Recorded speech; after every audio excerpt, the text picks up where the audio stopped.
Abu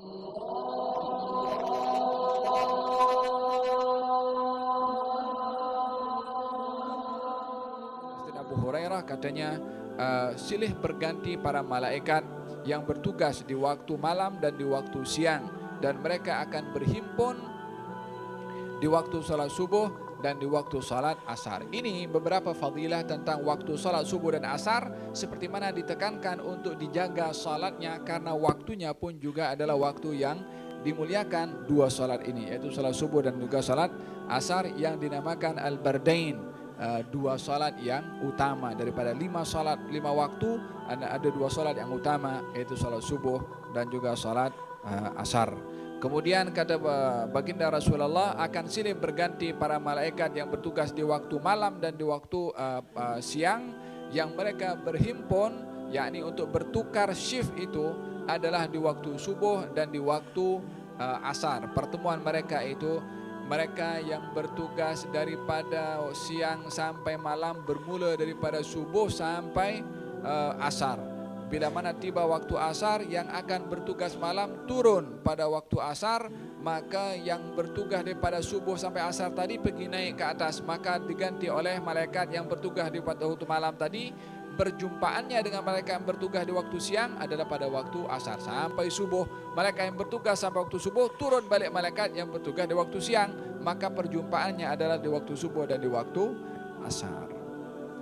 Malaikat ini dinamakan malaikat hafazah, malaikat yang menjaga kepada ketentuan Allah Subhanahu wa ta'ala. Malaikat yang ditugaskan oleh Allah untuk menjaga, baik menjaga manusia daripada perkara-perkara yang buruk, kecuali bila mana perkara-perkara buruk itu ditakdirkan untuk kena kepada seseorang, maka akan kena juga.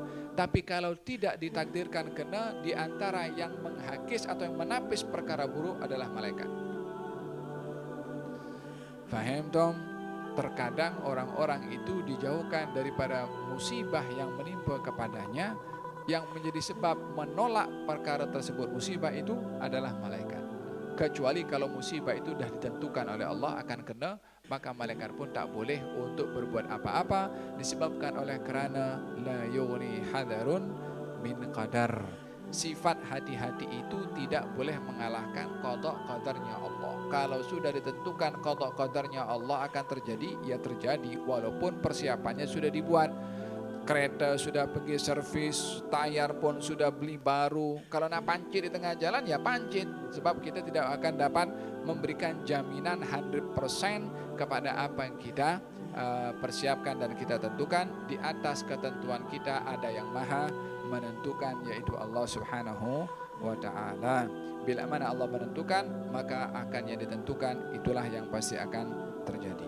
Idzan ada malaikat yang ditugaskan oleh Allah dengan silih berganti menjaga manusia dan menjaga alam ini. Pertukaran mereka adalah di waktu subuh dan di waktu asar. Tsumma ya'rujul ladzina batu fiikum fayas'aluhum.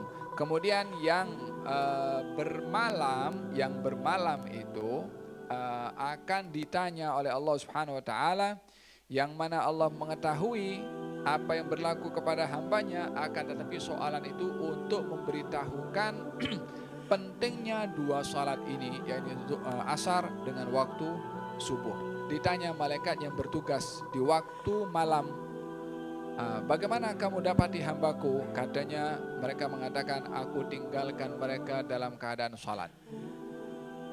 Yakni pertemuan malaikat subuh dengan malaikat yang siang dengan malaikat malam, pertemuannya pada waktu dua salat. Yakni yang naik ke atas setelah menyaksikan hamba Allah sedang salat, yang turun pun juga sedang menyaksikan hamba Allah sedang salat.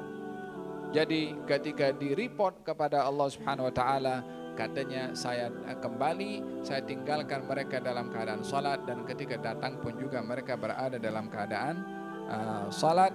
Demikian perkataan malaikat ketika menjawab kepada Allah Subhanahu wa ta'ala. Di sini Allah Subhanahu wa ta'ala ingin memuliakan tentang dua salat ini dengan dihadiri atau dijadikan waktu dua salat itu waktu yang menjadi saksi pertemuan antara malaikat, sehingga kemuliaan pertemuan malaikat pada dua waktu itu menyebabkan kemuliaan waktu itu. Karena itu atau waktu itu yang dijadikan oleh Allah tempat pertemuan antara malaikat. Dan malaikat ini makhluk Allah yang suci, yang tidak berdosa. Sehingga datangnya malaikat, turunnya malaikat pada waktu-waktu itu menambahkan lagi kebaikan dan juga rahmat dari Allah Subhanahu wa ta'ala. Nah, wallahu ta'ala a'lam bis-shawab.